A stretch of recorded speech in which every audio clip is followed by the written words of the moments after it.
और परिचर्चा में जो विषय उठते हैं, जो बातें बसती हैं, वकील साहब मैं आपसे जानना चाहूंगा कि ये याचिका जो है, आप तो खुद लॉयर हैं, ये जो याचिका है ये सुप्रीम कोर्ट या कोर्ट में क्यों नहीं गई, पार्लियामेंट में क्यों गई? जी, सुप्रीम कोर्ट या हाई कोर्ट में कोई भी पिटीशन अगर पब्लिक इंटरेस्ट में जाती है तो उसके लिए कुछ कंडीशन है कि वो पब्लिक पॉलिसी पे नहीं हो सकती।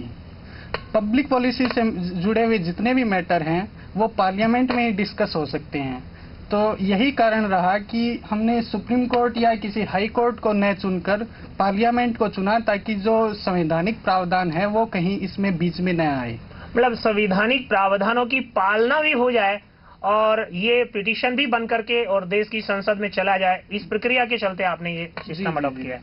एक बात मैं जानना चाहूंगा कि ये जो आप पैसा मांग रहे हैं जी, सीधे तौर पर आप मतदाता को जो पैसा दिलाना चाह रहे हैं, इसके लिए इतने सोर्सेज कहां से आएंगे, इतना पैसा आएगा कहां से?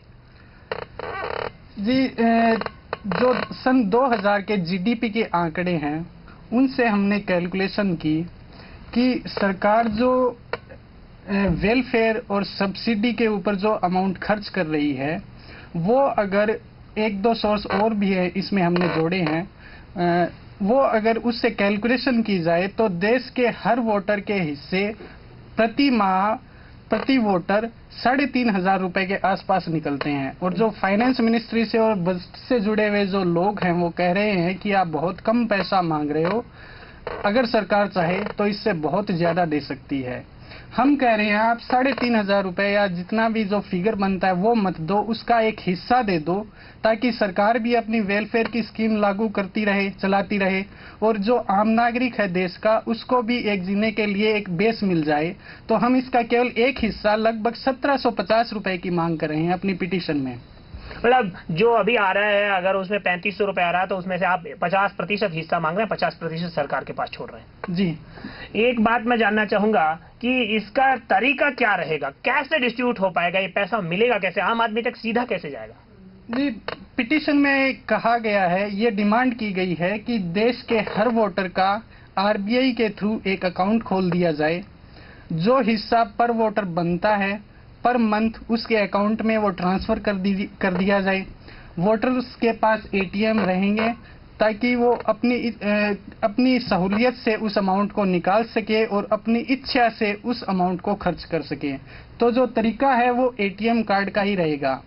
इसमें एक बात कहूंगा कि एटीएम कार्ड आने से पहले ये संभव नहीं था, लेकिन एटीएम कार्ड जो टेक्निक आई है उसके बाद ये बहुत मुश्किल नहीं है, सरकार चाहे तो इसको कभी भी लागू कर सकती है।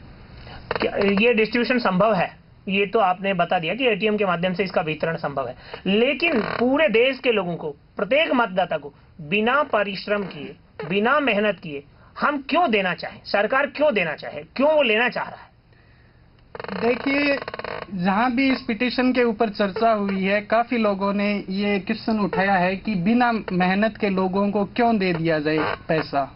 तो मैं आपको बताना चाहूंगा कि ये पहला कोई कानून नहीं बनाने की मांग कर रहे हैं। इससे पहले भी कई कानून बने हुए हैं और वो लागू है देश की संसद के द्वारा। उत्तराधिकार अधिनियम में हम देखते हैं कि एक पीढ़ी अपनी अगली पीढ़ी को बिना मेहनत के ट्रांसफर कर रही है संपत्ति। ब्याज की जो आय है उसमें कोई मेहनत नहीं है, किराए की आय है उसमें कोई मेहनत नहीं है। तो जब एक संसद बिना मेहनत के आर्थिक लाभ पहुंचाने के कानून बना सकती है, कुछ कानून बना सकती है, तो ये कोई नई चीज नहीं मांग रहे हैं हम, बस एक कानून और बनाना है देश को, देश की संसद को। मतलब कुल मिलाकर के अभी जो कुछ ही लोग लाभ उठा रहे हैं उसे आप हर आदमी तक पहुंचाना चाहते हैं। क्योंकि देश की संसद कुछ लोगों ने नहीं बनाई है, लेकिन कुछ लोग इसका लाभ उठा रहे हैं। पिटीशन यही कह रही है कि जब देश की संसद को हर आदमी ने, हर वोटर ने एक वोट से बनाया है, तो उसका लाभ है, संसद का लाभ है, वो भी हर वोटर के पास पहुंचना चाहिए। कुल